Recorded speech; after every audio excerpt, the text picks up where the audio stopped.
Hello बच्चों।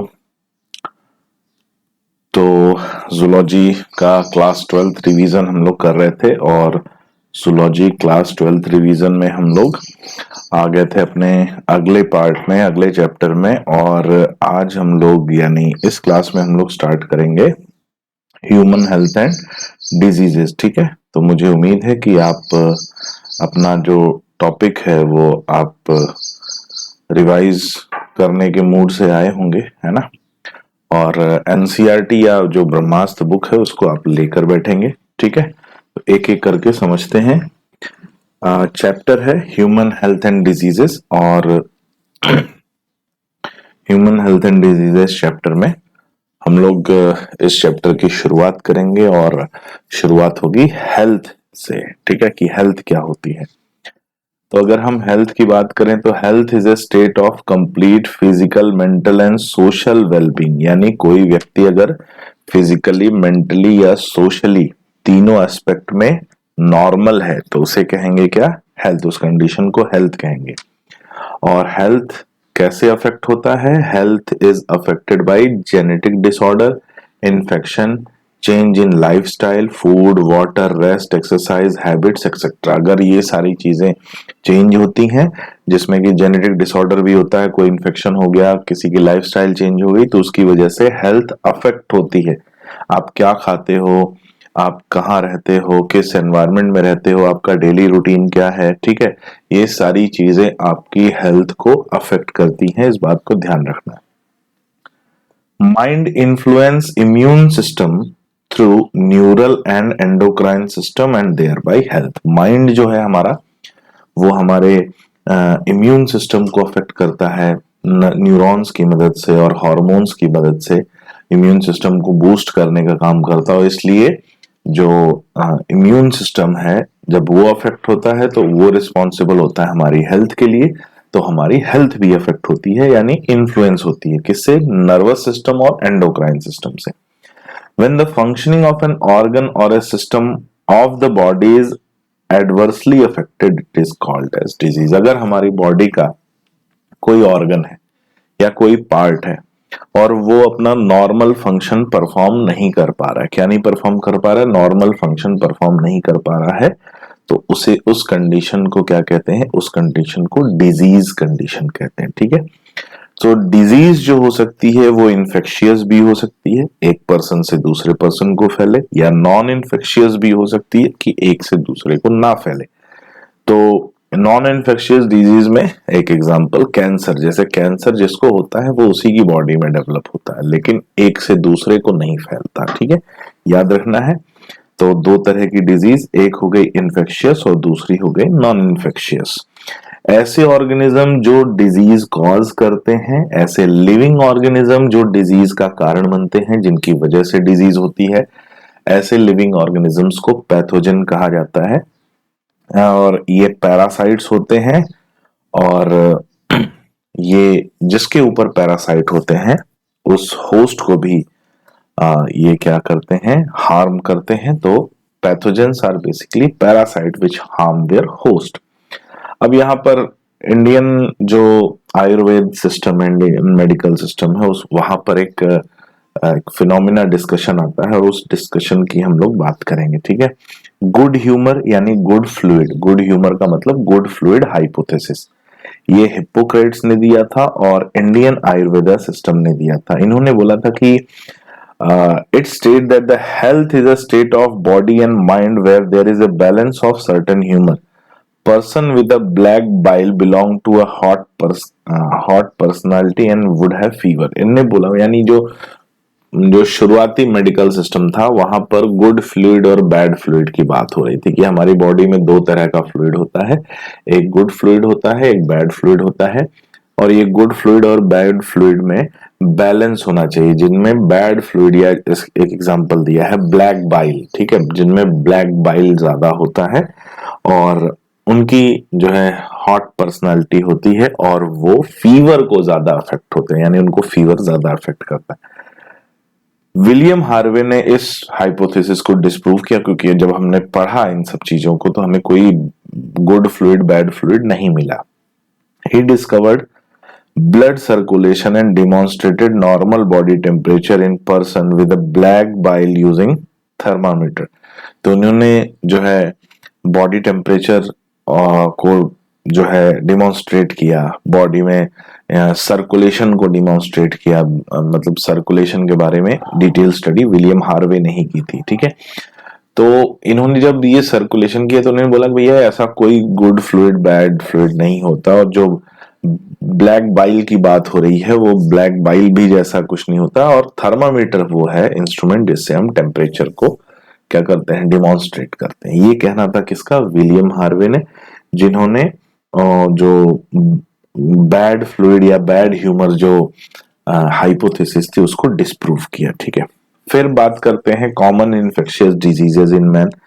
Man में basically बच्चों इन्फेक्शियस डिजीजेज यानी वो डिजीजेज जो एक से दूसरे को फैलती हैं, वो कितने टाइप की होती हैं, बैक्टीरियल डिजीज हो गई, वायरल डिजीज हो गई, फंगल डिजीज हो गई, प्रोटोजोअल डिजीज हो गई और हेलिमेंथिक डिजीज हो गई। ये 5 तरह की डिजीजेस हैं जो इन्फेक्शियस डिजीज की कैटेगरी में आती हैं और एक से दूसरे को फैलती हैं। सबसे पहले बात करेंगे बैक्टीरियल डिजीज की, यानी बैक्टीरिया से ट्रांसमिट होने वाली, इन्फेक्ट होने वाली डिजीज।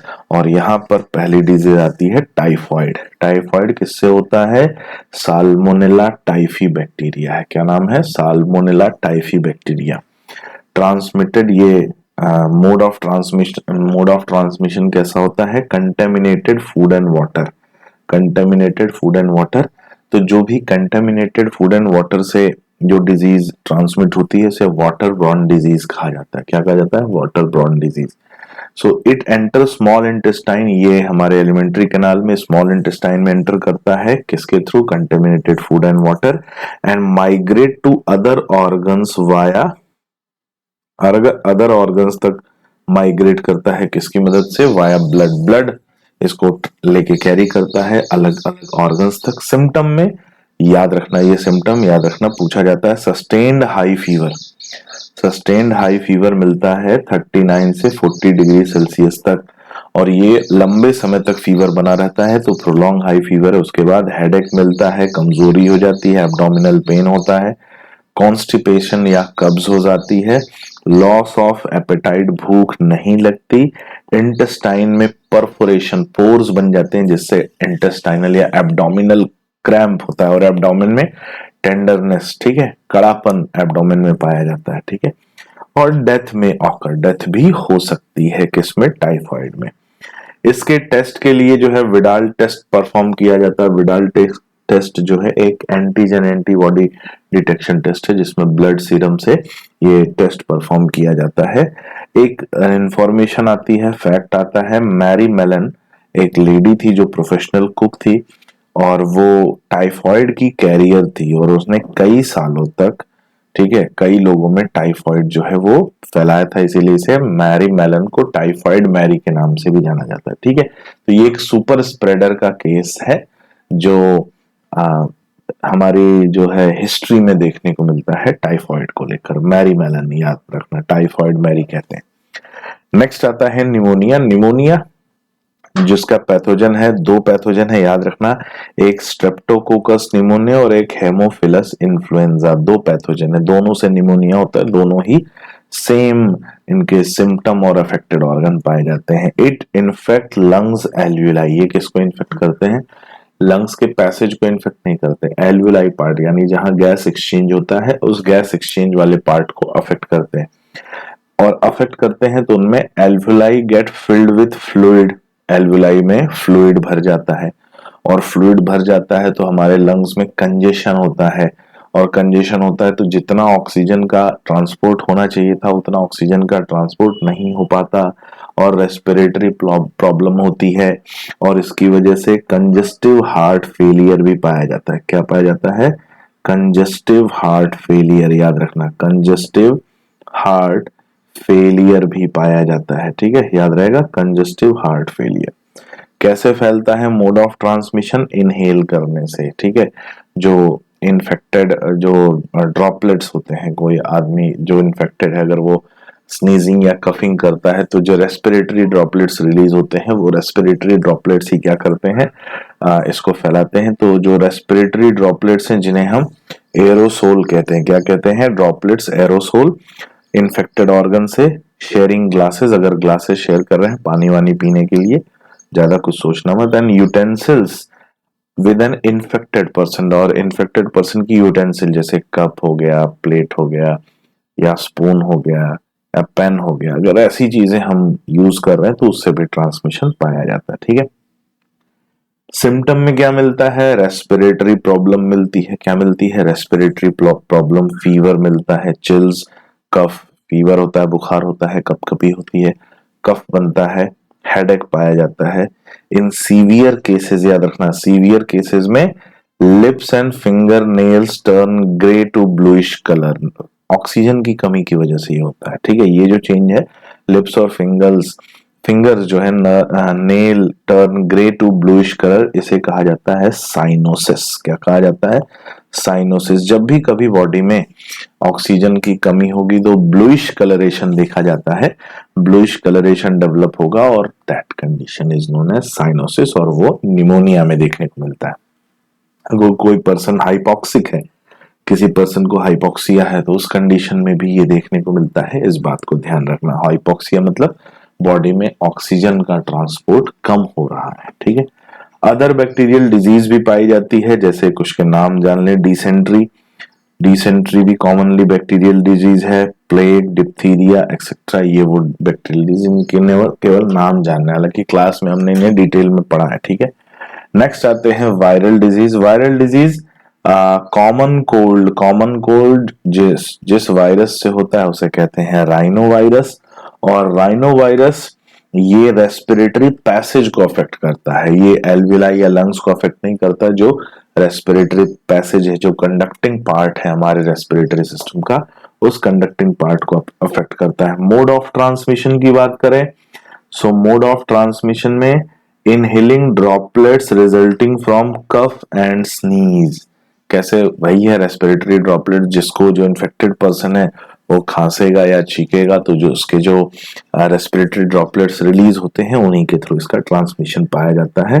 इसके अलावा कंटेमिनेटेड ऑब्जेक्ट से भी ट्रांसमिशन हो सकता है, book, cup, door knob, computer accessories, mouse वगैरह हो गए, तो इससे भी ट्रांसमिशन पाया जाता है। इसीलिए बोलते हैं ना बार बार सैनिटाइजर यूज करते रहो, क्योंकि बहुत सी ऐसी डिजीजेस हैं जो सैनिटाइजर के यूज से जो है प्रिवेंट होती हैं, और बहुत सी डिजीजेस का ट्रांसमिशन रुकता है। नेक्स्ट, नेजल कंजेशन की बात करें, नेजल कंजेशन एंड डिस्चार्ज, इसमें सिम्टम में मिलता है, नाक बहती है, नाक में एक तो जाम हो जाती है और डिस्चार्ज भी होता है। ठीक है, फीवर पाया जाता है, हेडेक, सोर थ्रोट, कफ, हॉर्सनेस, गले में खराश और आवाज का, जैसे बोलते हैं गला बैठ जाना, आवाज भारी हो जाती है, हॉर्सनेस। ठीक है, फटी हुई आवाज आना। ठीक है, टायर्डनेस, थकान होती है। Common cold last for 3 to 7 days, 3 से 7 दिनों तक ये लास्टली पाया जाता है कॉमन कोल्ड। ठीक है, बोलते हैं ना कि कोल्ड हो गया है, वायरल हो गया है, नाक जाम हो गई है, वो वही कॉमन कोल्ड की ही बात हो रही है। नेक्स्ट आते हैं प्रोटोजोअल डिजीज, और प्रोटोजोअल डिजीज में क्या है, मलेरिया, मलेरिया की पूरी लाइफ साइकिल हमने डिटेल में पढ़ी है। यहां पर उसके एनसीईआरटी वाले पॉइंट्स को रिकॉग्नाइज करने की कोशिश करते हैं। मलेरिया जो कि पैथोजन है, पैथोजेनिक यानी प्रोटोजोआ से होता है, प्लाज्मोडियम की स्पीशीज से पाया जाता है। प्लाज्मोडियम की स्पीशीज कौन कौन सी हैं, Plasmodium vivax, Plasmodium malariae, Plasmodium falciparum और प्लाज्मोडियम ओवेल, एक और स्पीशीज है। ठीक है, मोस्ट सीरियस मलेरिया जो होता है जिसे हम लोग फैल्सीपेरम मलेरिया कहते हैं, या इसे ब्रेन फीवर भी कहा जाता है। मोड ऑफ ट्रांसमिशन कैसा होता है, और mode of transmission female Anopheles mosquito, याद रखना, फीमेल एनोफ्लीज मॉस्किटो इसे ट्रांसमिट करता है। फिर बात करते हैं हेमोजोइन की। हेमोजोइन क्या है भाई, जब आरबीसी ब्रेक होता है तो सिम्टम में इसकी बात हो रही है, जब आरबीसी ब्रेक होता है तो haemoglobin is converted into haemozoin, haemoglobin जो कि रेड कलर का है वो येलो कलर के ग्रेन्यूल्स में कन्वर्ट हो जाता है, और वो येलो कलर के जो ग्रेन्यूल्स होते हैं उन्हें हेमोजोइन कहते हैं। और जब आरबीसी रिलीज होता है तो ये हेमोजोइन भी प्लाज्मा में रिलीज होता है। ये जाता है हाइपोथैलेमस को अफेक्ट करता है, और हाइपोथैलेमस के फंक्शन को अफेक्ट करता है। और हाइपोथैलेमस का फंक्शन याद रखना, हाइपोथैलेमस का फंक्शन जो है वो बॉडी टेम्परेचर को बैलेंस करना है, और बॉडी टेम्परेचर को बैलेंस करता है तो अगर वो अफेक्ट होगा तो फीवर आता है। ठीक है, तो फीवर कैसे आता है? प्लाज्मोडियम वाइवैक्स में हर 48 आवर में ये साइकिल रिपीट होती है। तो 48 आवर में, ठीक है, तो 48 आवर में वाइवैक्स में रिपीट करता है फीवर। और फैल्सीपैरम में 3 to 4 डेज बोला गया, यानी 72 आवर में रिपीट करता है।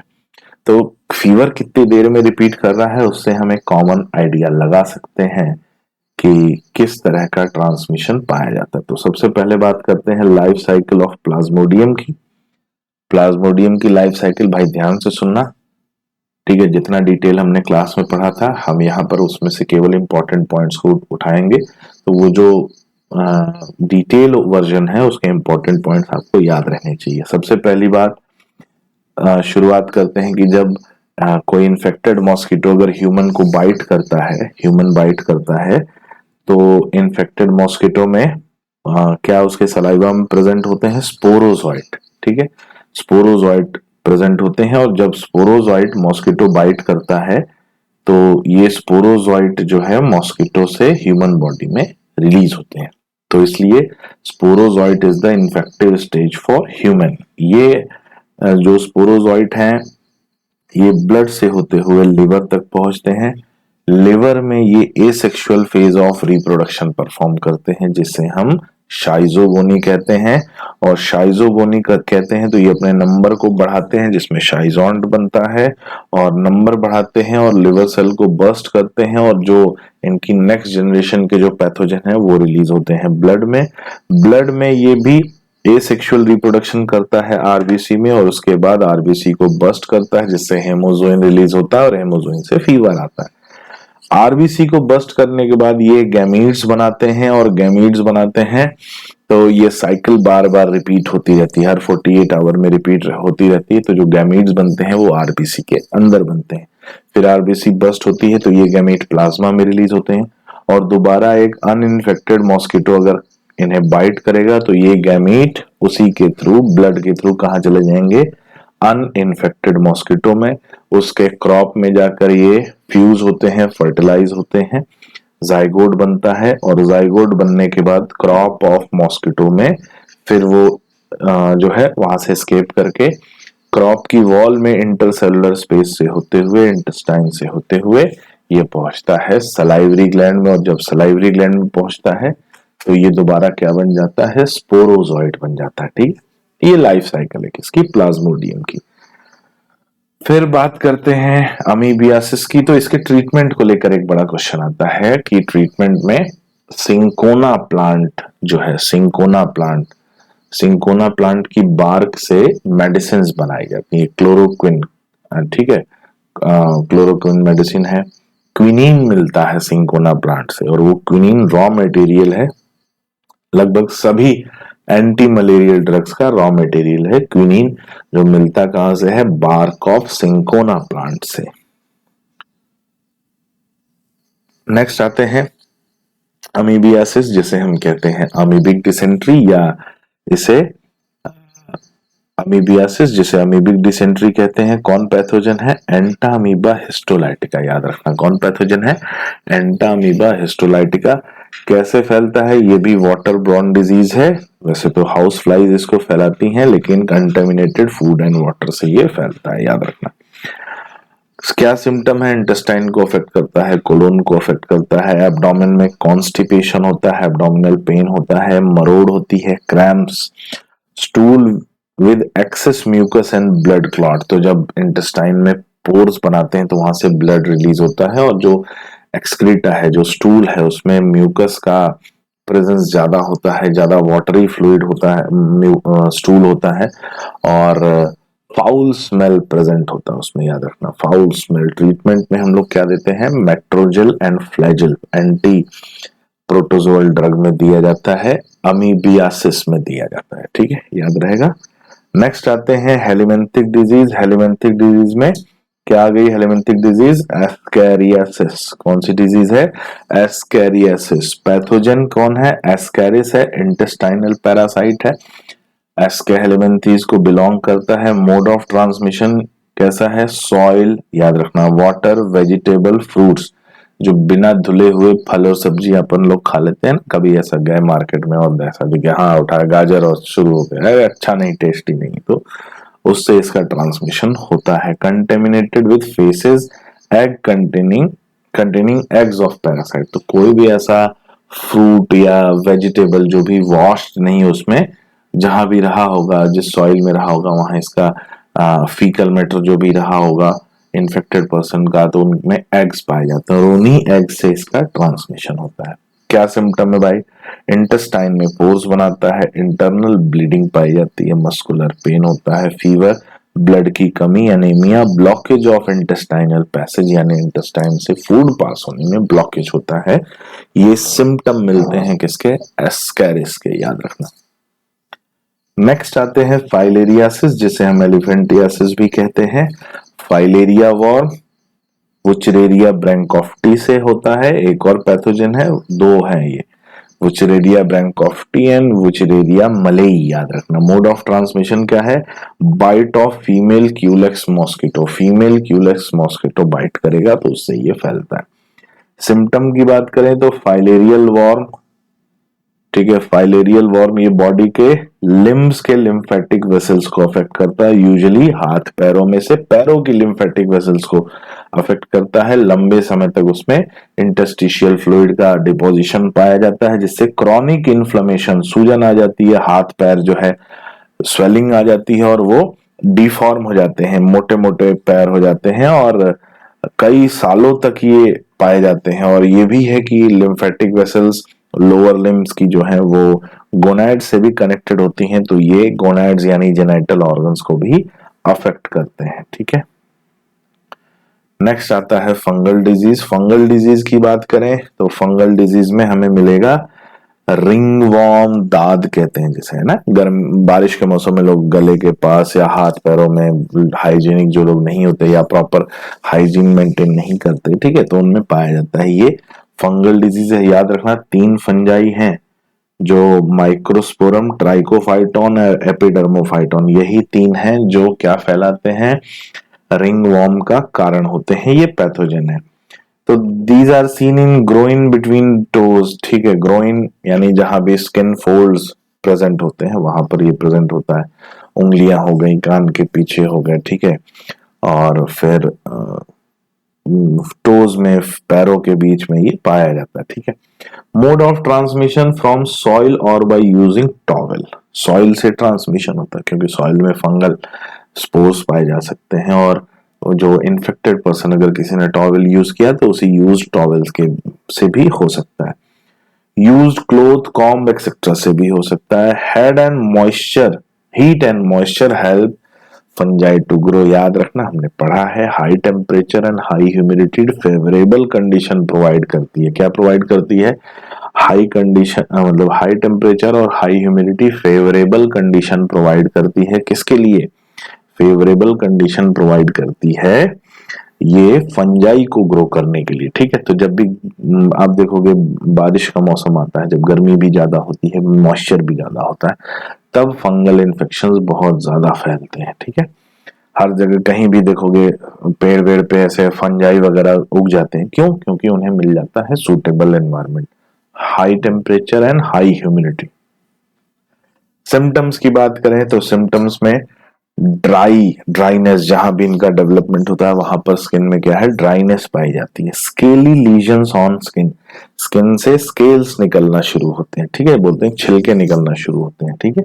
नेल्स, नेल्स में भी होता है। स्काल्प, स्काल्प में जो डैंड्रफ होता है, डैंड्रफ भी इसी का एक फॉर्म है, ठीक है, फंगल इन्फेक्शन होता है डैंड्रफ। और इंटेंस इचिंग पाई जाती है, क्या पाई जाती है, इंटेंस इचिंग। तो जनरली क्या है कि डैंड्रफ भाई बड़ी कॉमन बीमारी है, बड़ी कॉमन कंडीशन। लोग सोचते हैं कि हमको अपने आप डैंड्रफ हो गया। याद रखना, डैंड्रफ अपने आप नहीं होता है। डैंड्रफ होता है दो रीजन से, या तो आप हाइजीन मेंटेन नहीं कर रहे हो उसकी वजह से हो रहा है, या तो आप उस पर प्रॉपर ध्यान नहीं दे रहे हो उसकी वजह से होता है। ठीक है, तो हमें क्या करना होता है, हमें उसको प्रॉपर ध्यान देना होता है जिससे कि ये फंगल इन्फेक्शन हमारे हेयर्स में डेवलप ना हो। याद रखना, ठीक है। Prevention and control of disease हम बात कर रहे हैं, कैसे प्रिवेंट करेंगे और कैसे कंट्रोल करेंगे। तो सबसे पहली बात आती है पर्सनल हाइजीन की। किसकी बात आती है? Personal hygiene. पर्सनल हाइजीन क्या कह रहा है? कीप द बॉडी क्लीन, खुद की बॉडी को साफ रखना। ठीक है, क्या कहलाता है? Personal hygiene. Use clean drinking water and food. जब हम ये कंज्यूम करेंगे तो हमारी पर्सनल हाइजीन मेंटेन रहेगी, और हर व्यक्ति अगर पर्सनल हाइजीन मेंटेन रखेगा तो हमारी एक हेल्दी सोसाइटी डेवलप होगी। लेकिन थोड़ा सा हमें पब्लिक हाइजीन को भी मेंटेन करने के लिए काम करना पड़ेगा। तो अपनी साफ सफाई तो कर सकते हैं, अपनी हाइजीन मेंटेन कर सकते हैं, बट पब्लिक हाइजीन को कैसे मेंटेन करना है वो भी सुनना है। Proper disposal of waste and excreta. जो भी पब्लिक में जो भी ड्रेनेज सिस्टम है, जो भी वेस्ट है, जो भी एक्सक्रीटा, उसका प्रॉपर डिस्पोजल हो जाए। Periodic cleaning and disinfection of water reservoir, pool, cesspool and tank. तो जहां भी वाटर रिजर्वायर है, किसी भी फॉर्म में जहां से हम वाटर को क्या से करते हैं, यूज करते हैं, चाहे वो स्विमिंग पूल हो गया या डैम हो गया या कोई भी कंटेनर हो गया, उसकी प्रॉपर क्लीनिंग और टाइम टू टाइम उसका डिसइंफेक्शन होना चाहिए। जैसे हम लोग कॉलोनी में हम लोग रहते हैं तो कॉलोनी में टैंक होते हैं, तो उसका भी एक ड्यूरेशन होता है कि टैंक की सफाई 6 महीने में एक बार या साल में एक बार होनी चाहिए। Avoid contact with the infected person और their belonging to control the airborne disease. ठीक है, इन्फेक्टेड पर्सन से थोड़ा सा दूरी बना के रखनी चाहिए, उन्हें आइसोलेट रखना है, ऐसा नहीं कि उन्हें त्याग दो। ठीक है, उनसे थोड़ी दूरी बना के रखनी चाहिए, आइसोलेशन रखना चाहिए, जिन्हें हम बोलते हैं ना क्वारंटीन, क्वारंटीन में रखना चाहिए जिससे कि वो दूसरों को अफेक्ट ना करें। Standard practice of hygiene in public catering. Public catering यानी जहां मास लेवल पे फूड बनता है, जैसे मेस हो गया हॉस्टल का, या कोई टिफिन सेंटर है या कोई रेस्टोरेंट है जहां से बहुत से लोगों को खाना जाता है। ठीक है, तो वहां पर प्रॉपर साफ सफाई और हाइजीन मेंटेन रहे, जिससे कि क्योंकि वो बहुत से लोगों से कनेक्टेड है, इसलिए बहुत से लोगों की हेल्थ को अफेक्ट करेगा। इसलिए ये बात हो गई पब्लिक केटरिंग की। Control and elimination of vector और मॉस्किटो। भाई मॉस्किटो कहीं अगर हो रहे हैं, कहीं अंडे दे रहे हैं, कहीं पानी रुका हुआ, तो उसको क्लीन करो। तो अवॉइड स्टैग्नेशन ऑफ वाटर, पानी के जमाव को अवॉइड करना चाहिए। And regular cleaning of house hold coolers. अभी गर्मी का मौसम आ रहा है, अब सब कूलर निकाल लिए होंगे, तो बेटा जब गर्मी का मौसम खत्म होगा तो जैसे कूलर हमने बड़ी एनर्जी से निकाला है, तो जब खत्म होगा तो उसी एनर्जी से उसको साफ करके रख भी देना, जिससे कि उसमें पानी इकट्ठा ना हो और मॉस्किटो ग्रो ना करे। Use of mosquito net use कर सकते हैं। Introduction of larvivorous fish like gambusia and ponds. ये बायो कंट्रोल एजेंट है फिश, और ये मॉस्किटो के लार्वा को खा जाती है।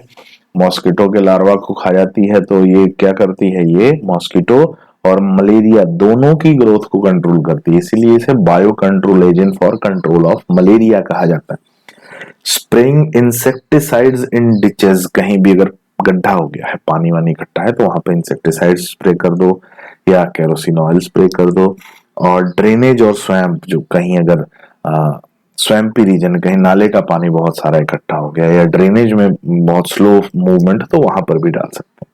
Provide door and window with wire mesh. हाँ, घर के जो खिड़कियां और दरवाजे हैं वहां पर जाली वाले भी एक मैश होना चाहिए, जाली भी होनी चाहिए, जिससे कि हवा अंदर आए, लाइट अंदर आए, मॉस्किटो अंदर ना आए। ठीक है, these precaution can avoid vector borne disease like malaria, filaria, dengue and chikungunya। तो इनकी वजह से हम मॉस्किटो और से होने वाली जो डिजीजेस हैं उनको तो रोक सकते हैं, और यही वो 4 मेन डिजीजेस हैं, malaria, filaria, dengue and chikungunya.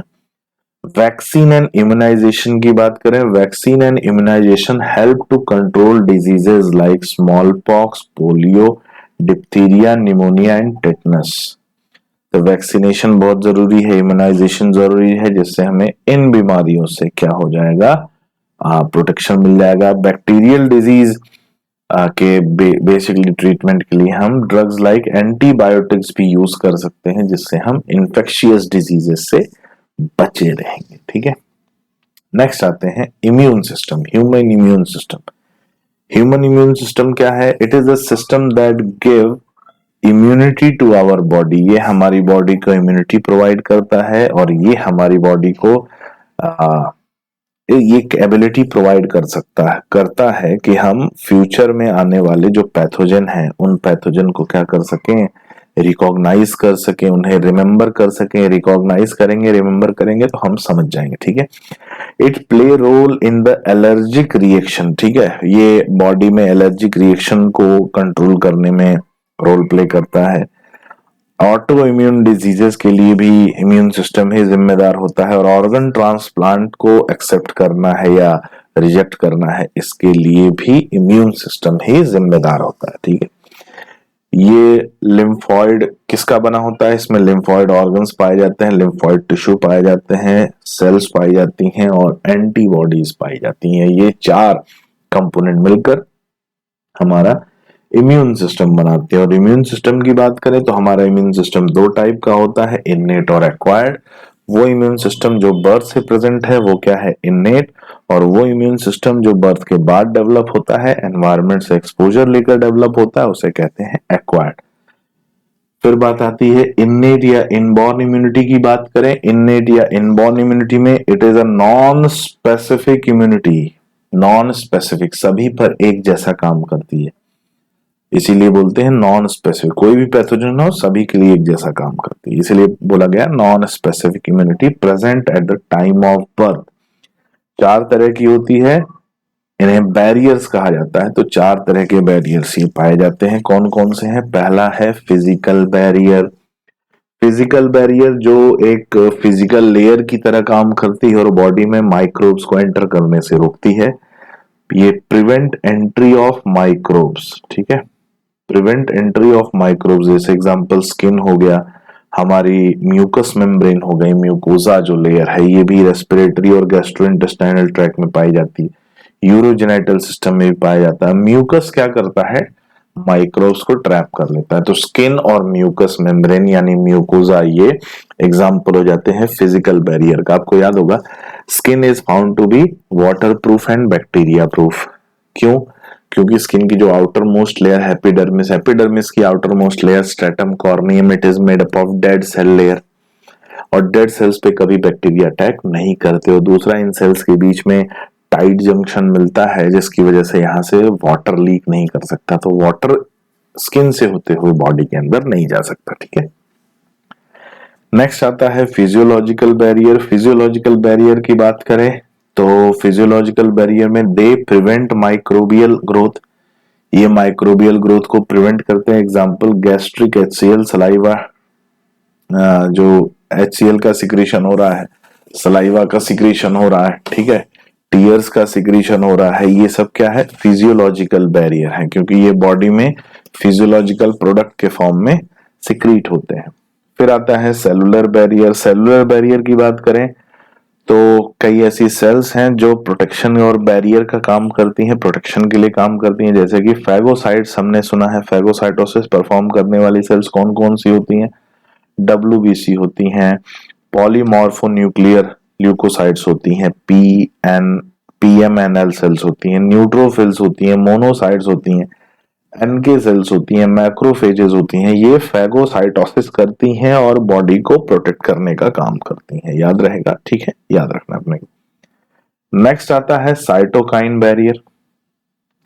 Virus infected cells, virus infected cells होती हैं, ये एक सब्सटेंस सिक्रीट करती हैं और उस सब्सटेंस को कहते हैं इंटरफेरॉन। ये वायरस के इन्फेक्शन से प्रोटेक्ट करता है। कैसे प्रोटेक्ट करता है?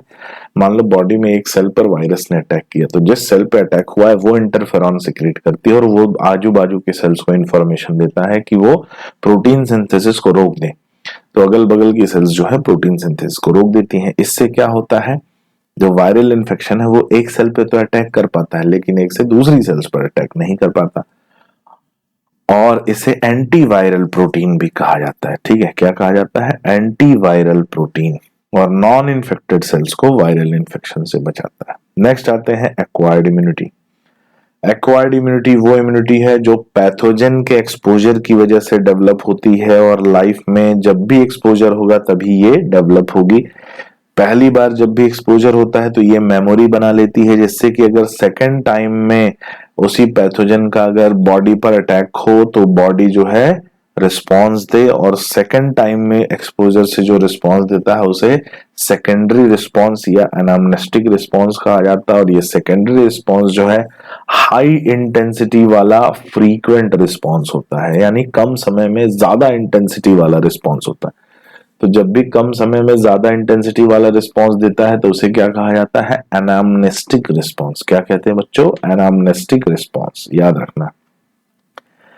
Primary and secondary immune system response are carried out with B lymphocyte B cells and T lymphocytes T cells। तो जो प्राइमरी और सेकेंडरी रिस्पॉन्स है इसको किसकी वजह से प्रोड्यूस होते हैं? लिम्फोसाइट, बी लिम्फोसाइट्स या बी सेल्स, टी लिम्फोसाइट्स या टी सेल्स, दोनों मिलकर हमारे एक्वायर्ड इम्यून सिस्टम का फॉर्मेशन करते हैं। इसके दो पार्ट हैं, एक CMI और एक AMI। ठीक है, तो पहले बात करते हैं बी लिम्फोसाइट्स की। बी लिम्फोसाइट्स का फॉर्मेशन बोन मैरो में हुआ है, मैचुरेशन भी बोन मैरो में हुआ है। इनका काम है एंटीबॉडीज को प्रोड्यूस करना और ये एंटीबॉडीज पैथोजन से फाइट करती हैं। ठीक है, टी लिम्फोसाइट ये दो काम करती हैं, ये पैथोजन से डायरेक्टली फाइट करती हैं, और दूसरा इनमें पाई जाती है helper B cells. Helper B cells मतलब ये हेल्पर टी सेल पाई जाती है जो बी सेल को हेल्प करती है एंटीबॉडीज बनाने में। बी सेल्स तक इंफॉर्मेशन भेजती है कि तुम एंटीबॉडी बनाओ। एंटीबॉडी जिसे इम्यूनोग्लोबुलिन कहा जाता है, उसका अगर हम शेप देखेंगे तो वाई शेप का एंटीबॉडी पाया जाता है। आप देखोगे वाई शेप, और वाई शेप में 4 पॉलीपेप्टाइड चेन पाई जाती है, 2 लाइट चेन और 2 हैवी चेन। कौन कौन सी हैं? 2 लाइट चेन और 2 heavy chain.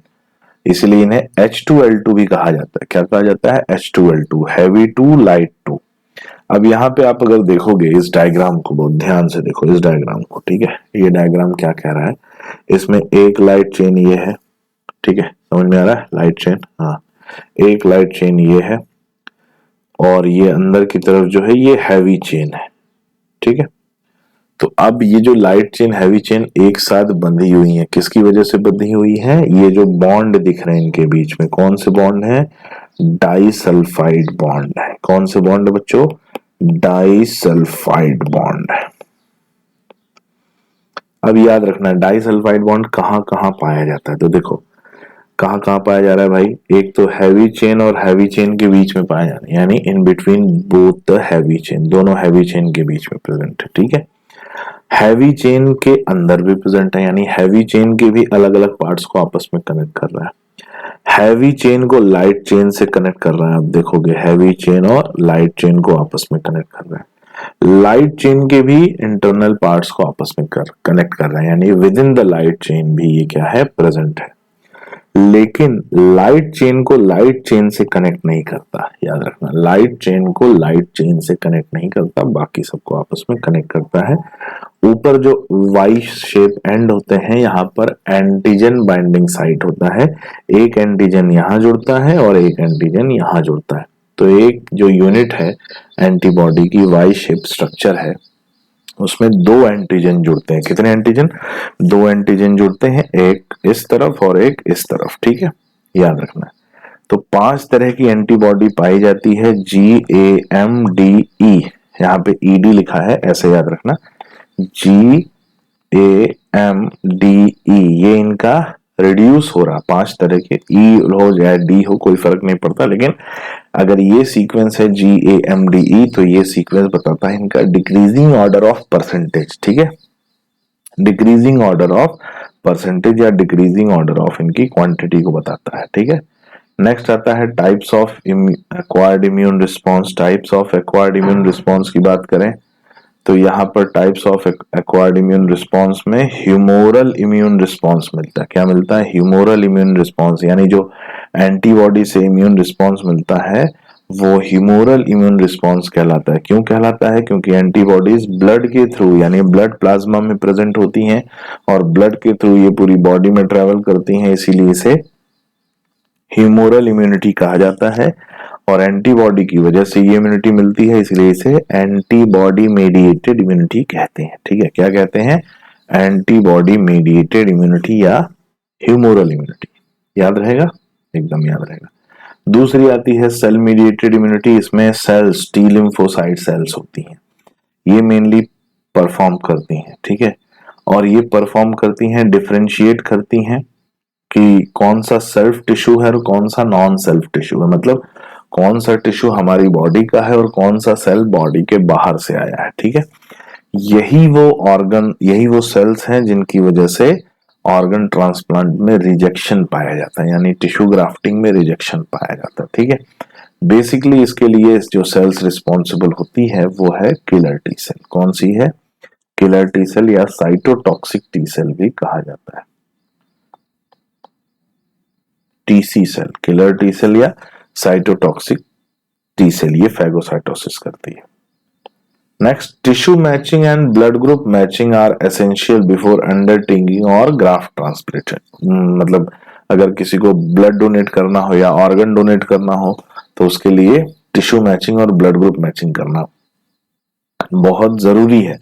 After this the patient should take immunosuppressant all his life, और उसे जो है इम्यूनोसप्रेसिव लेने पड़ते हैं जिससे कि उसका इम्यून सिस्टम सप्रेस रहे और रिजेक्शन शो ना करे। टाइप ऑफ एक्वायर्ड इम्यूनिटी की बात करें तो दो टाइप का एक्वायर्ड इम्यूनिटी होता है, एक एक्टिव और एक पैसिव। एक्टिव इम्यूनिटी क्या होता है?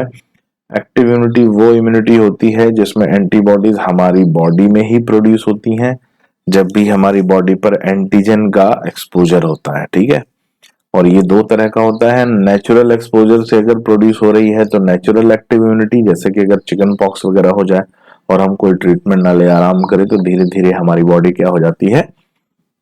उससे क्योर हो जाती है, तो उसे कहते हैं नेचुरल एक्टिव इम्यूनिटी। क्या कहते हैं बच्चों? नेचुरल एक्टिव इम्यूनिटी, याद रखना है। ठीक है, और आर्टिफिशियल एक्टिव इम्यूनिटी जब हम वैक्सीनेशन कराते हैं, इम्यूनाइजेशन कराते हैं, तो उसे कहा जाता है आर्टिफिशियल एक्टिव इम्यूनिटी।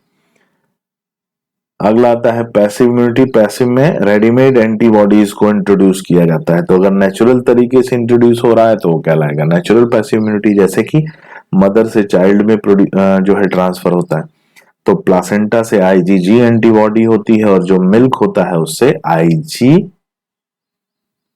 ए एंटीबॉडी होती है। तो प्लासेंटा से जो ट्रांसमिशन होता है वो फीटस में होता है और मिल्क से जो ट्रांसमिशन होता है वो इन्फेंट यानी न्यू बॉर्न बेबीज में पाया जाता है। आर्टिफिशियल पैसिव इम्यूनिटी में जो भी सीरम वैक्सीन है, चाहे anti tetanus serum, anti rabies serum, anti diphtherial serum, जो भी सीरम वैक्सीन है उन्हें कहा जाता है, या एंटी सीरम होती हैं जिनमें खास एंटीबॉडी प्रेजेंट होती है। एंटी वेनम हो गया, ये सब क्या है? आर्टिफिशियल पैसिव इम्यूनिटी का एग्जाम्पल है। नेक्स्ट आता है इम्यूनाइजेशन। इम्यूनाइजेशन यानी वैक्सीनेशन, कि अगर हम बॉडी को किसी डिजीज से मेमोरी डेवलप करके इम्यून बनाने की कोशिश करते हैं, so it is based on the memory of immune system. ये हमारे इम्यून सिस्टम की मेमोरी पर बेस्ड है। और इसमें आता है एक्टिव इम्यूनाइजेशन, जिसे हम वैक्सीनेशन कहते हैं। हमारी बॉडी में एक वैक्सीन जो कि प्रिपेयर की गई है, और वो कैसे प्रिपेयर की गई है? किसी एंटीजेनिक प्रोटीन से प्रिपेयर की गई है या पैथोजन को इनएक्टिव बनाकर प्रिपेयर किया गया है, और उसे हमारी बॉडी में इंट्रोड्यूस कर देते हैं जिसकी वजह से हमारी बॉडी में एंटीबॉडी बनने लगती है। ठीक है, तो फ्यूचर में अगर वो हमें हेल्दी पैथोजन अटैक करता है बॉडी पर तो उसका भी इम्पैक्ट हमारी बॉडी पर नहीं होता है। So during actual infection the antibody न्यूट्रलाइजेज antigen. तो एक्चुअल इन्फेक्शन जब होता है तो एंटीबॉडी क्या करेगा? एंटीजन को न्यूट्रलाइज कर देगा। The vaccine also generate memory B cells and memory T cells, और ये पैथोजन को रिकॉग्नाइज करने में हेल्प करते हैं क्विकली। तो मेमोरी सेल्स भी बनती हैं जिससे कि एनामनेस्टिक रिस्पॉन्स यानी सेकेंडरी रिस्पॉन्स पाया जाता है। Example polio vaccine, hepatitis B vaccine, DPT vaccine बहुत इंपॉर्टेंट है। और एक मोस्ट इंपॉर्टेंट क्वेश्चन जो पूछा जाता है, vaccines are produced by using DNA recombinant technology भी, यानी रिकॉम्बिनेंट डीएनए टेक्नोलॉजी बायोटेक्नोलॉजी से भी प्रोड्यूस की जाती है। जैसे कि हेपेटाइटिस बी वैक्सीन को प्रोड्यूस किया गया है बाय यूज ऑफ, किसको यूज किया गया था, यीस्ट को यूज किया गया है हेपेटाइटिस बी वैक्सीन को बनाने के लिए। बहुत फेमस क्वेश्चन है, 2 बार पूछा गया है पिछले 10 सालों में। नेक्स्ट आते हैं पैसिव इम्यूनाइजेशन। पैसिव इम्यूनाइजेशन में पहले से बनी हुई प्रीफॉर्म एंटीबॉडीज या एंटीटॉक्सिन्स को बॉडी में इंट्रोड्यूस करते हैं, इन्हें सीरम वैक्सीन्स कहा जाता है।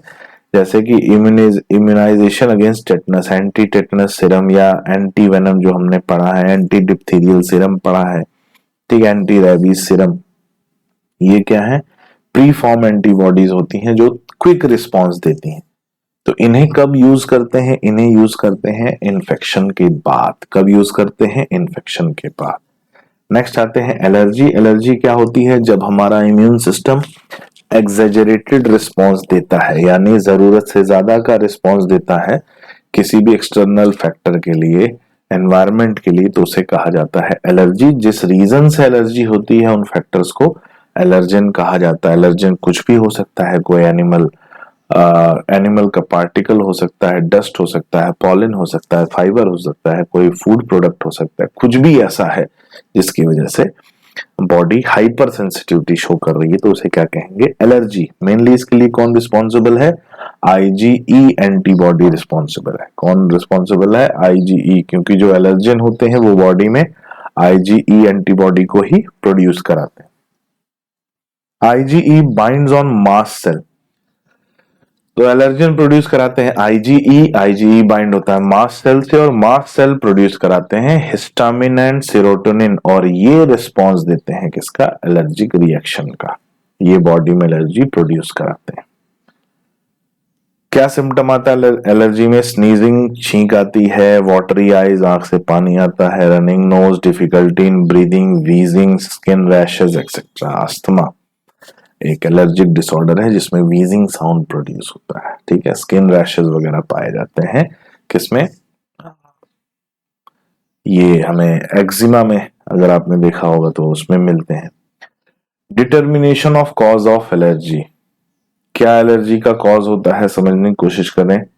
द पेशेंट एक्सपोज्ड और injected with small doses of possible allergen and reaction studied. तो कॉज को समझने के लिए, अच्छा, हर व्यक्ति का अलग बॉडी टाइप होता है और हर व्यक्ति को अलग चीज से एलर्जी हो सकती है। ऐसा भी हो सकता है कि कुछ लोगों को सेम चीज से एलर्जी हो, लेकिन सभी को किसी न किसी चीज से एलर्जी होती है, भले उन्हें मालूम हो चाहे ना मालूम हो, ठीक है। वो उस पर ध्यान दे चाहे ना ध्यान दे। तो ट्रीटमेंट में क्या देते हैं, एलर्जी के ट्रीटमेंट में एंटी हिस्टामिनिक देते हैं। एंटी हिस्टामिनिक आपने सिट्राजिन नाम सुना होगा, ठीक है, एंटी हिस्टामिनिक है।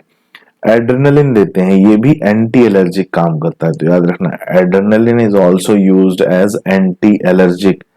या स्टेरॉइड्स देते हैं, कॉर्टिसोल वगैरह, जो कि एलर्जी को रिड्यूस करने का काम करते हैं। तो 3 बड़े इंपॉर्टेंट ये एग्जांपल है, antihistaminic, adrenaline and steroids.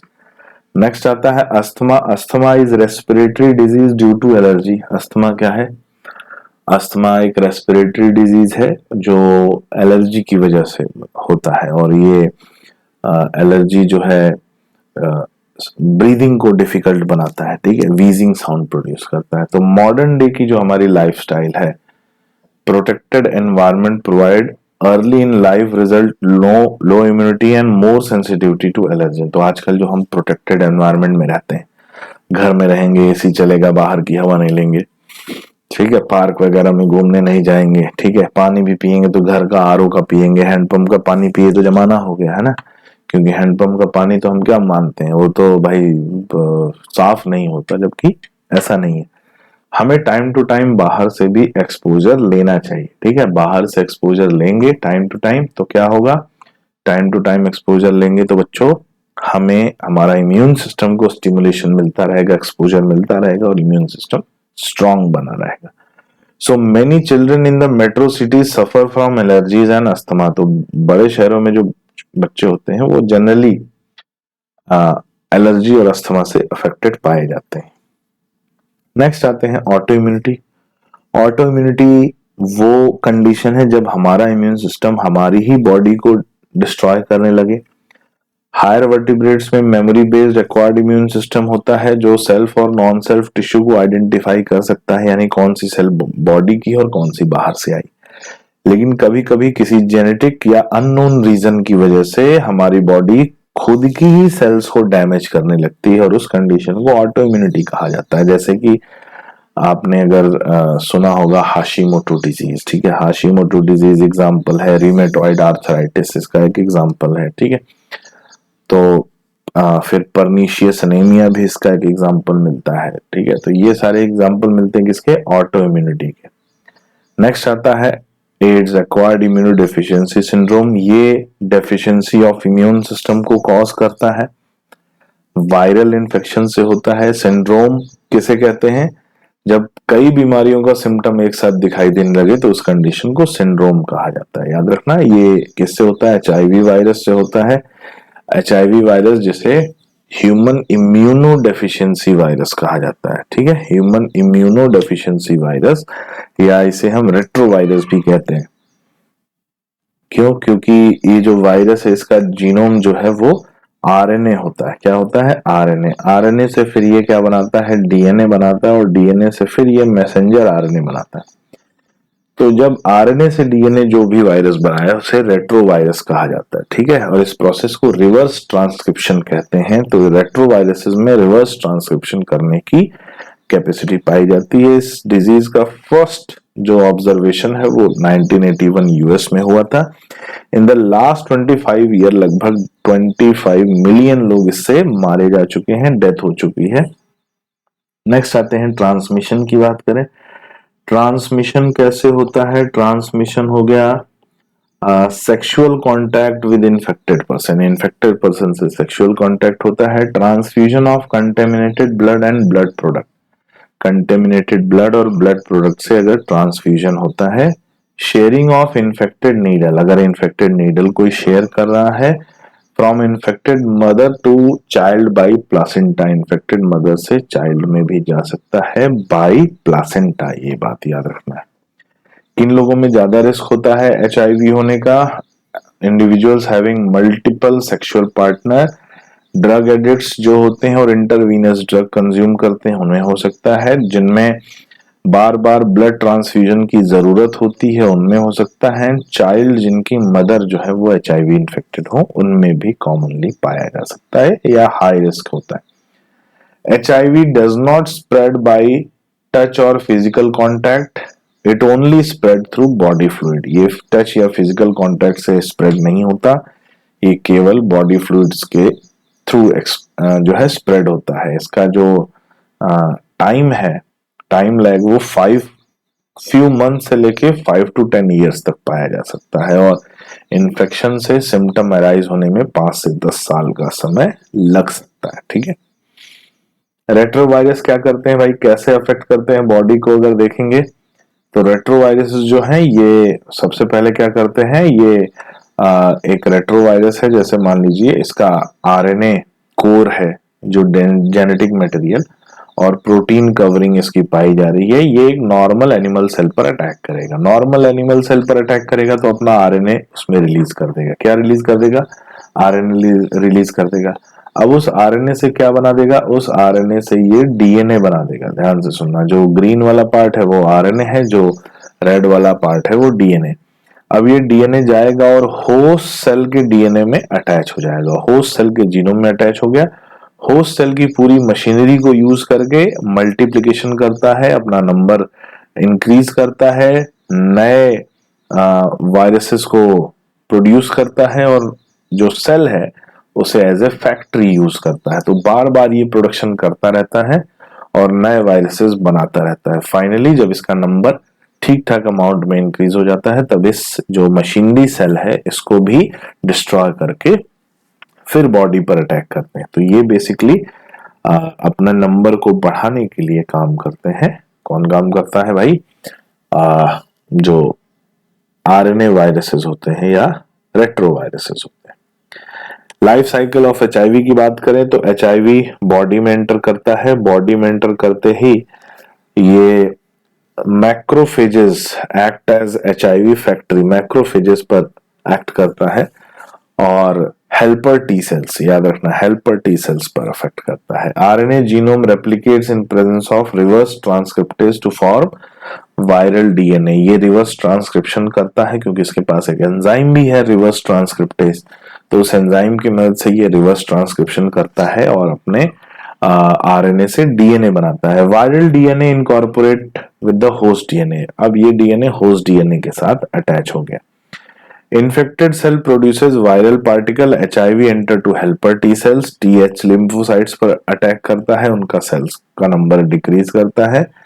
Replicates and produces progeny viruses यानी अगली जनरेशन के वायरसेस बनाता है और वो नई हेल्पर टी सेल्स पर अटैक करते हैं जिससे हमारा इम्यून सिस्टम कमजोर हो जाता है। तो जो लोगों की डेथ होती है वो एड्स में बेसिकली HIV में इम्यून सिस्टम के कमजोर होने की वजह से होती है। During this period the person suffer from fever, diarrhoea and weight loss. अब जब भी ये होता है तो पर्सन को फीवर, डायरिया और वेट लॉस कॉमन सिम्टम के तरह पाया जाता है, लेकिन वो इतना आइडिया नहीं लगा पाता कि ये किसकी वजह से हो रहा है, क्योंकि फीवर किसी भी वजह से हो सकता है, वेट लॉस भी बहुत सारे रीजन होते हैं और डायरिया भी बहुत सारे रीजन होते हैं। Due to deficiency of TH cell, the immune system is affected और कई Mycobacterium, viruses, fungi, parasites like toxoplasma ये बॉडी पर अटैक करने लगते हैं। तो HIV के इन्फेक्शन की वजह से इम्यून सिस्टम कमजोर होता है और इम्यून सिस्टम के कमजोर होने की वजह से दूसरे जो पैथोजन है वो बॉडी पर अटैक करने लगते हैं, जिसे कहा जाता है अपॉर्चुनिस्टिक इन्फेक्शन। याद रहेगा, अपॉर्चुनिस्टिक इन्फेक्शन तब पाया जाता है जब इम्यून सिस्टम बहुत कमजोर हो जाए। ठीक है, जैसे कि अपने कोविड में जो हमने पढ़ा था ब्लैक फंगस, वो भी एक अपॉर्चुनिस्टिक इन्फेक्शन। ठीक है, डायग्नोसिस एलाइजा। एलाइजा हो गया एंजाइम लिंक्ड इम्यूनोसॉर्बेंट एसे, एलाइजा ये डायग्नोसिस है। हालांकि इससे कंफर्मेशन नहीं होता, कंफर्मेशन PCR मेथड से होता है और वेस्टर्न ब्लॉटिंग मेथड से होता है। याद रखना, PCR और वेस्टर्न ब्लॉटिंग ये दो इसके कंफर्मेशन मेथड है। ट्रीटमेंट की बात करें तो anti retroviral drug, highly active anti retroviral therapy चलती है, जिसमें आपने नाम सुना होगा रेमडेसिविर, स्टावुडिन, जिडोवुडिन, फ्लेविपिराविर। ये वो ड्रग्स हैं जो दी जाती हैं इसके ट्रीटमेंट के लिए। ठीक है, तो एंटी रेट्रोवायरल थेरेपी चलती है। प्रिवेंशन और अवेयरनेस की बात करें तो लोगों को एड्स के बारे में अवेयर करने के लिए एक ऑर्गेनाइजेशन काम करता है जिसका नाम है नाको, नेशनल एड्स कंट्रोल ऑर्गेनाइजेशन। और ये ऑर्गेनाइजेशन के साथ साथ WHO भी और कुछ NGOs भी काम करते हैं। ठीक है, make blood safe from HIV, blood bank से जो है जो ब्लड लिया जा रहा है वो HIV से सेफ रहे। Use disposable needle and syringe, disposable needle और सिरिंज का यूज हो। Avoid safe sex and free distribution of condoms, control drug abuse, regular checkup of HIV in susceptible person या susceptible population। तो जहां भी लोगों में ऐसा है कि ज्यादा HIV की संभावना हो सकती है, उनका रेगुलर चेकअप होना चाहिए। ठीक है, नेक्स्ट आते हैं कहाँ, कैंसर। कैंसर की बात करें तो कैंसर इज एन एबनॉर्मल और अनकंट्रोल्ड मल्टीप्लिकेशन ऑफ सेल्स। अगर कोई ऐसी कंडीशन है जब बॉडी में uncontrolled multiplication, uncontrolled division of cells पाया जा रहा है तो उसे क्या कहते हैं, कैंसर। और ये अनकंट्रोल्ड डिवीजन ऑफ सेल्स को नियोप्लाज्म कहते हैं। नियोप्लाज्म या मास ऑफ सेल या ट्यूमर भी कहा जाता है। तो जो एक्चुअल वर्ड है कैंसर के लिए यूज होना चाहिए वो है neoplasm. Normal sales show contact inhibition. Normal sales क्या करती हैं, कॉन्टैक्ट इनिबिशन शो करती हैं। ध्यान से सुनना, कॉन्टैक्ट इनिबिशन क्या होता है।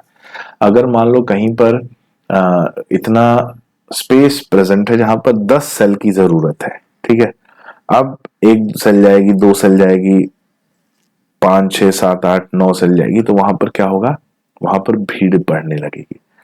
भीड़ बढ़ने लगेगी, कंजेशन बढ़ने लगेगा, सेल्स एक दूसरे के कांटेक्ट में आने लगेंगे। अब जब कांटेक्ट में आने लगेंगी तो सेल डिवीजन इनहिबिट होता है। कैंसर सेल्स में ऐसा नहीं होता।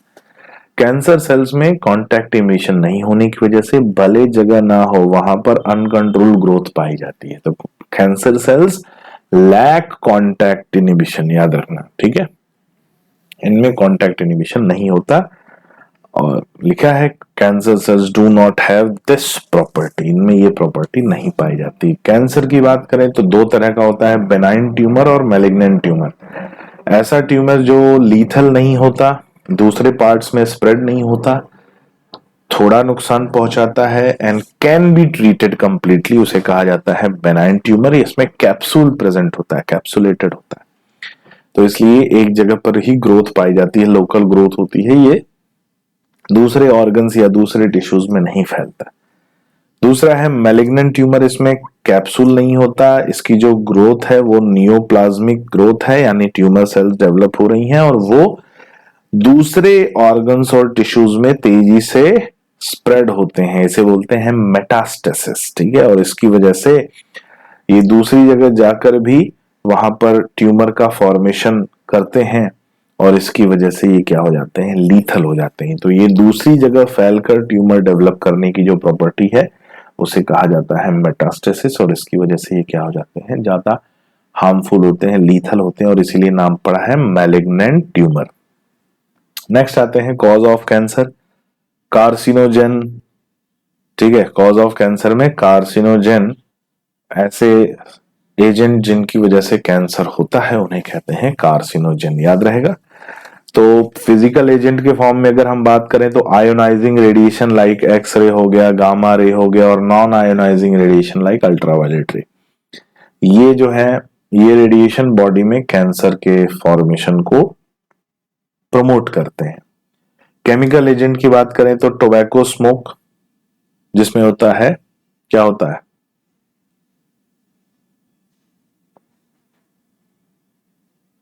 टोबैको स्मोक में कौन सा केमिकल पाया जाता है,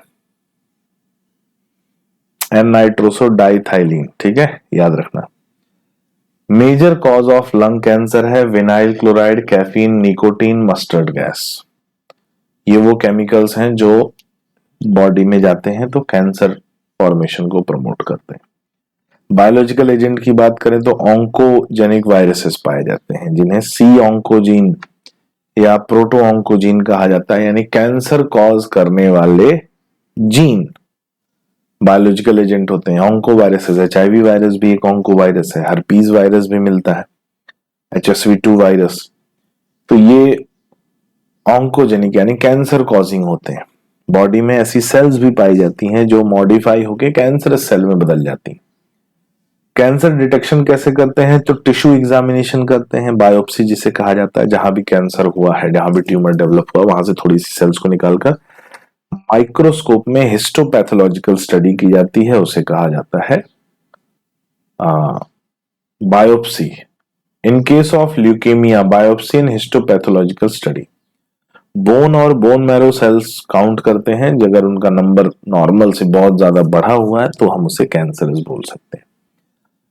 रेडियो डायग्नोसिस भी की जाती है, जिसे हम इमेजिंग टेक्निक बोलते हैं, जैसे रेडियोग्राफी, एक्सरे वगैरह से भी बेसिक आइडिया लग जाता है शुरुआती कुछ जगहों पर। ज्यादा अगर स्पेशलाइज हो तो हम CT स्कैन या MRI स्कैन करते हैं, जिससे कि हमें कहां पर किस तरह का कैंसर डेवलप हो रहा है इसका थोड़ा और आइडिया लगता है। तो यहाँ पर है CT स्कैन, कंप्यूटराइज्ड टोमोग्राफी कहा जाता है। CT stands for computerized tomography. It generates the 3D image of the internals of an object. किसी भी सॉफ्ट टिश्यू या ऑब्जेक्ट की इंटरनल्स की 3D इमेज बना देता है।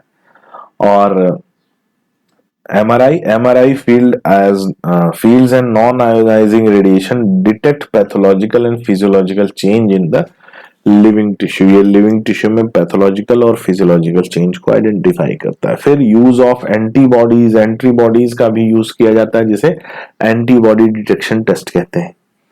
मॉलिक्यूलर बायोलॉजी टेक्निक में हम जो है it is use to detect related gene, अगर कोई जेनेटिक लेवल का डिसऑर्डर है जिसकी वजह से कैंसर का डेवलपमेंट हो रहा है, तो ऐसे लोगों को कार्सिनोजन से दूर रहना चाहिए, जिनकी बॉडी में ऐसी सेल्स हैं जो जल्दी से जल्दी कैंसर सेल्स में बदल सकती हैं। फिर आता है treatment of cancer. Treatment of cancer में बात करें तो कुछ हद तक कई तरह से इसको ट्रीट किया जा सकता है, जिसमें रेडियोथेरेपी, हाई फ्रीक्वेंसी रेडिएशन से जो कैंसर सेल्स हैं उन्हें डिस्ट्रॉय कर देते हैं और नॉर्मल सेल्स डिस्ट्रॉय नहीं होती। दूसरा है कीमोथेरेपी, ऐसे मेडिसिन दी जाती हैं जैसे विनब्लास्टिन, विनसिस्ट्रिन, ऐसी मेडिसिन दी जाती हैं जो रैपिड डिवाइडिंग सेल्स पर एक्ट करती हैं और उसमें कैंसर सेल्स डिस्ट्रॉय हो जाती हैं। हालांकि बॉडी की भी रैपिड डिवाइडिंग सेल्स पर असर पड़ता है जिसकी वजह से एनीमिया होता है, ठीक है, हेयर लॉस होता है, स्किन जो है बड़ी लूज हो जाती है, ऐसी डेड जैसी हो जाती है, क्योंकि उन केमिकल्स का असर बॉडी की सेल्स पर भी पाया जाता है। नेक्स्ट आता है इम्यूनोथेरेपी। इम्यूनोथेरेपी में patient are given biological response modifier जैसे alpha interferons which activates their immune system and help in destroying the tumour, जो इम्यून सिस्टम को एक्टिवेट करता है और helps in destroying the tumour, tumour को डिस्ट्रॉय करने में हेल्प करता है। नेक्स्ट आते हैं surgery. Most cancers are treated combination of surgery, radiotherapy and chemotherapy. तो सर्जरी भी एक मोड है, सभी को सर्जरी से ट्रीट नहीं कर सकते, तो तीनों का जो है कंबाइंड इम्पैक्ट लगता है, किसका, सर्जरी का, रेडियोथेरेपी का और कीमोथेरेपी का, किसको ट्रीट करने के लिए, कैंसर को ट्रीट करने के लिए, ठीक है। नेक्स्ट आते हैं drug abuses. Drug abuse, smoking, alcohol abuse. तो सबसे पहले बात करते हैं ड्रग्स की। ड्रग्स बेसिकली हम देखते हैं तो कितने टाइप के मिलते हैं, 3 टाइप के मिलते हैं। कौन कौन से मिलते हैं, एक मिलते हैं ओपॉइड्स, दूसरे मिलते हैं कैनाबिनॉइड्स, तीसरे मिलते हैं कोकाइलक्लोइड। सबसे पहले बात करते हैं ओपॉइड्स की। ओपॉइड्स वो ड्रग्स होते हैं जो हमारे सीएनएस में ओपॉइड रिसेप्टर के साथ बाइंड होते हैं, जो हमारे गैस्ट्रोइंटेस्टाइनल ट्रैक्ट में ओपॉइड रिसेप्टर के साथ बाइंड होते हैं। जैसे कि एग्जांपल में मॉर्फिन, हेरोइन, ब्राउन शुगर मिलता है। ये कहाँ से मिलते हैं, पॉपी प्लांट से मिलते हैं, ठीक है, पॉपी प्लांट कहते हैं, और इन्हीं से मिलता है हमें अफीम। क्या मिलता है, अफीम। ये मॉर्फिन का केमिकल स्ट्रक्चर है, याद रखना 2 ही स्ट्रक्चर बने हुए हैं, एक कैनाबिनॉइड का, एक मॉर्फिन का। तो जो ऐसा क्लोज्ड स्ट्रक्चर मिल रहा है, बंद स्ट्रक्चर जो मिल रहा है, वो क्या है, मॉर्फिन है। मॉर्फिन को एक्सट्रैक्ट करते हैं पॉपी प्लांट से और पॉपी प्लांट के लेटेक्स से, और इस प्लांट को पेपेवर सोमिनिफेरम भी कहा जाता है, ठीक है, पेपेवर सोमिनिफेरम। मॉर्फिन का जनरली यूज किया जाता है किसके लिए, सिडेटिव यानी स्लीप इंड्यूसिंग के लिए, नींद की गोलियों, मतलब ऐसी दवाइयां बनाने की जिससे नींद आए, और pain killer. So it is used in surgery, इसका यूज सर्जरी में किया जाता है और ऐसी जगह पर किया जाता है जहां पर दर्द बहुत ज्यादा हो, बहुत हाई रेट ऑफ पेन को सप्रेस करने के लिए यूज किया जाता है।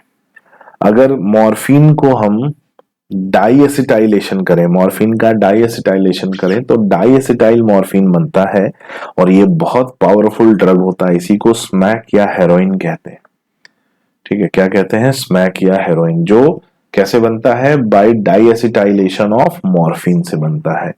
ये white odourless bitter crystalline compound होता है, obtained by acetylation of morphine.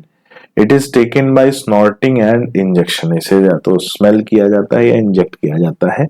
Heroin is a depressant and slow down body function, ये डिप्रेसेंट है, बॉडी फंक्शंस को स्लो करता है, पेन को सप्रेस करता है, और इसीलिए लोग इसे कंज्यूम करते हैं, ठीक है। नेक्स्ट आता है कैनाबिनॉइड्स। कैनाबिनॉइड्स जो कि हमें एक हेम्प प्लांट से मिलता है, और उस हेम्प प्लांट को हम कैनाबिस सटाइवा कहते हैं। क्या बोलते हैं, कैनाबिस सटाइवा। और ये हमारे ब्रेन में कैनाबिनॉइड रिसेप्टर से बाइंड होते हैं। इन्हें या तो इनहेल किया जाता है या ओरली इंजेस्ट किया जाता है।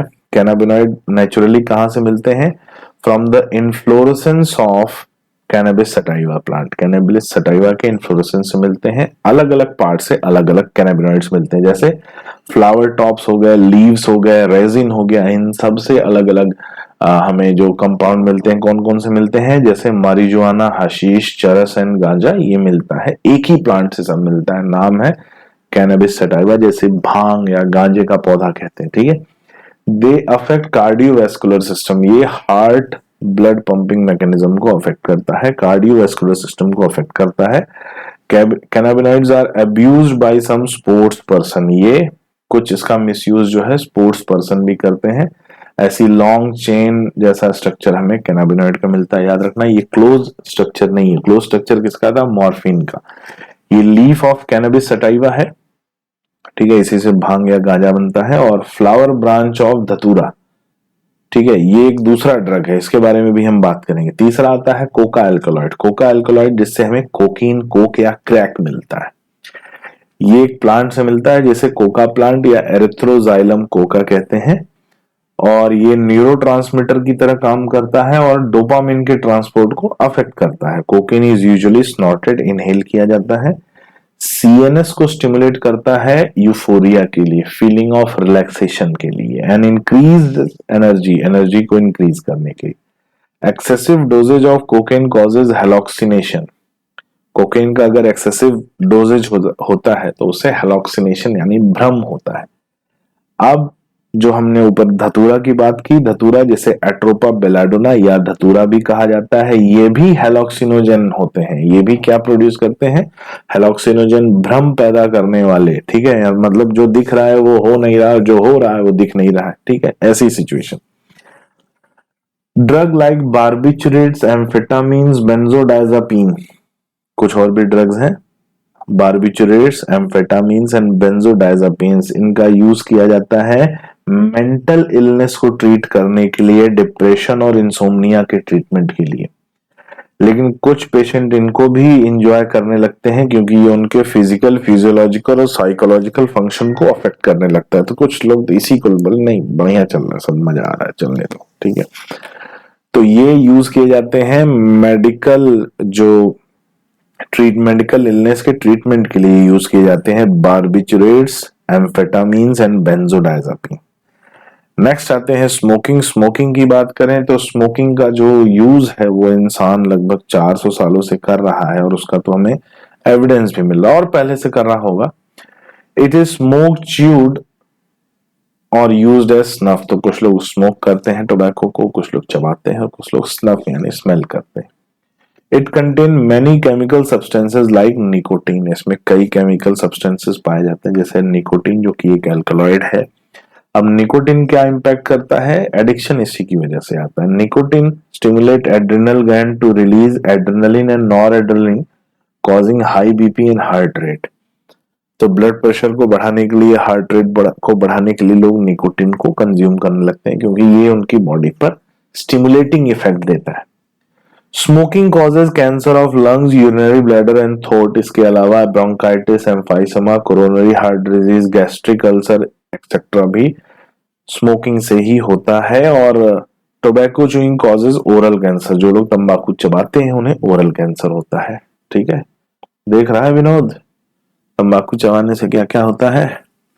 Smoking increases.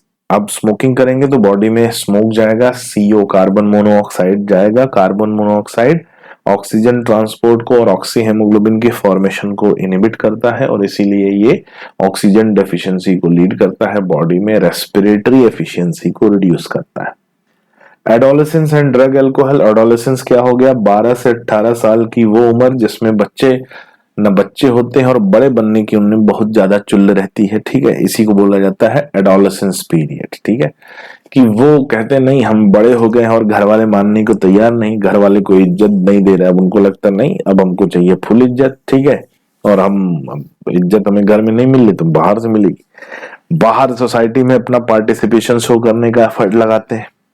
सोसाइटी में पार्टिसिपेशन शो करने के लिए, अपने आप को बड़ा दिखाने के लिए। ठीक है, ये जो एज होती है इसी को बोलते हैं मेंटल अनस्टेबिलिटी की एज। किसकी एज बोलते हैं? मेंटल अनस्टेबिलिटी की एज।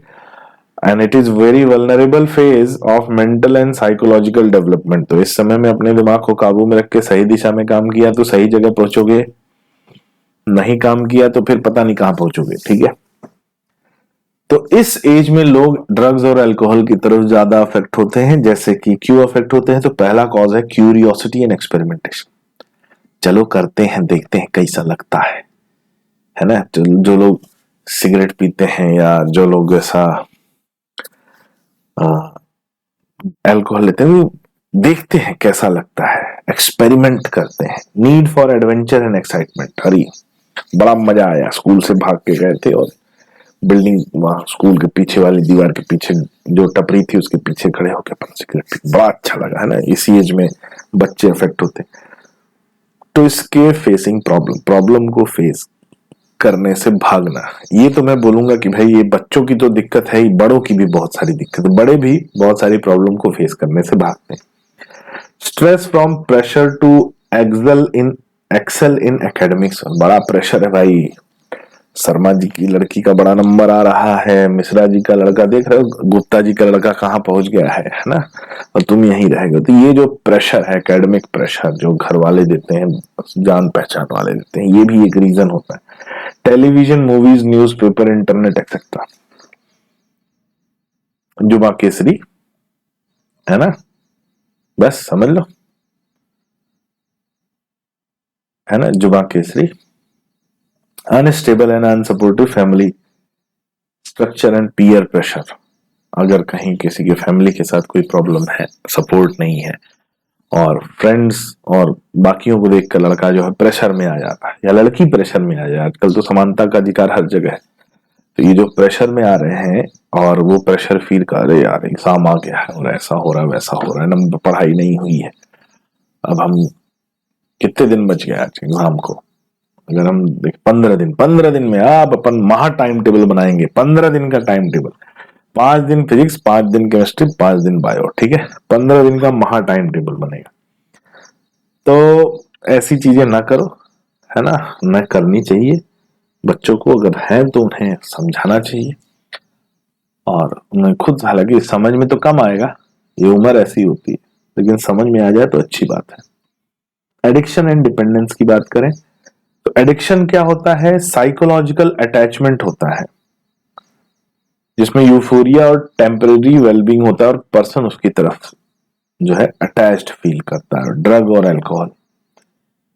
और इसको बार बार अगर रिपीट करता है तो इनका टॉलरेंस लेवल बढ़ जाता है, जिसकी वजह से ये उस पर डिपेंड हो जाते हैं। और डिपेंडेंस क्या होता है कि जब किसी इंसान का बॉडी का फिजियोलॉजिकल फंक्शन ही डिपेंड करने लगे, कि अगर उसको उस ड्रग को या अल्कोहल को उससे दूर कर दिया जाए तो उसकी बॉडी में अनवांटेड चेंजेस आने लगते हैं, जिसे विड्रॉल सिंड्रोम कहा जाता है। क्या कहा जाता है, विड्रॉल सिंड्रोम, ठीक है। अगर अचानक से उसे ड्रग और जो अल्कोहल है उससे दूर कर दिया जाए तो इसकी वजह से क्या होगा, ठीक है, इसकी वजह से एंजाइटी होगी, शेकीनेस होगा, नोजिया होगा, स्वेटिंग पाई जाएगी। Dependence lead to social adjustment problem. Dependence की वजह से क्या होता है, सोशल लेवल पे प्रॉब्लम होने लगती है, एडजस्ट करने में, सोसाइटी में एडजस्ट करने में प्रॉब्लम होने लगती है। Effect of drug alcohol abuse, क्या इफेक्ट आता है, reckless behaviour, vandalism and violence. आदमी बड़ा उग्र हो जाता है, लड़ाई झगड़े को हर समय तैयार रहता है, ठीक है, उसको समझाओगे समझ में आता नहीं। Coma and death due to respiratory failure, heart failure and cerebral haemorrhage. Cerebral haemorrhage हो सकता है, डेथ हो सकती है। Drug mixed with alcohol may cause death. कुछ लोग अव्वल दर्जे पे चलते हैं, ड्रग और अल्कोहल को मिक्स कर दिया, उसकी वजह से डेथ हो जाती है। Damage of nervous system and liver cirrhosis, fatty liver, inflammation of liver हो सकता है। Mental and social distress in family and friends. Family और फ्रेंड्स में जो है कंटिन्यूअसली सोशल डिस्ट्रेस, यानी चलेगा भाई, नोक झोंक चलती रहेगी, मतलब जो एक कैजुअल जो रिलेशनशिप होता है फैमिली के साथ या फ्रेंड्स के साथ, वो कंटिन्यू नहीं रह पाएगा। Social problems like stealing and spread of infectious diseases. Social problem भी होती है भाई, क्यों, ड्रग्स और अल्कोहल के लिए भाई महंगी चीजें हैं, आसानी से मिलती नहीं, पैसा चाहिए, तो पैसा नहीं मिलेगा तो लोग क्या करना शुरू करेंगे, स्टीलिंग करना शुरू करेंगे, और इन्फेक्शियस डिजीजेस भी स्प्रेड होती हैं, जैसे AIDS, hepatitis B. Use of drug and alcohol by pregnant women will affect the foetus. तो फीटस को भी अफेक्ट करेगा, और इसकी वजह से जो फीटस में एबनॉर्मेलिटी होती है उसे कहते हैं foetal alcohol syndrome. Loss of sexual drive and necrospermia, sperm count कम होने लगता है। Misuse of drug by athletes, narcotic, analgesics, anabolic steroids, diuretic and कुछ हार्मोन्स यूज किए जाते हैं which increase the muscle strength and promote aggressiveness. Warning sign क्या होते हैं, ड्रग या अल्कोहल अब्यूज है इस एज का, एडोलेसेंस पीरियड का कोई बच्चा है तो उसके लिए क्या वार्निंग साइन है, ड्रॉप इन एकेडमिक परफॉर्मेंस और स्कूल से गायब रहना। इसमें स्कूल में कोचिंग भी इंक्लूडेड है भाई, कोचिंग से गायब रहना, स्कूल से गायब रहना। Lack of interest in personal hygiene, खुद की साफ सफाई में इंटरेस्ट ना होना। विड्रॉल एंड आइसोलेशन, लोगों से अलग थलग रहना। Depression, fatigue, aggressiveness and rebellious behaviour, लड़ाई झगड़े में आगे रहना, डिप्रेशन रहना, हमेशा थका थका महसूस करना। Change in sleeping and eating habit, सोने उठने की कोई साइकिल नहीं, कभी भी उठ रहे हैं कभी भी सो रहे हैं, दिन में कुछ भी चल रहा है रात को कुछ भी चल रहा है ना।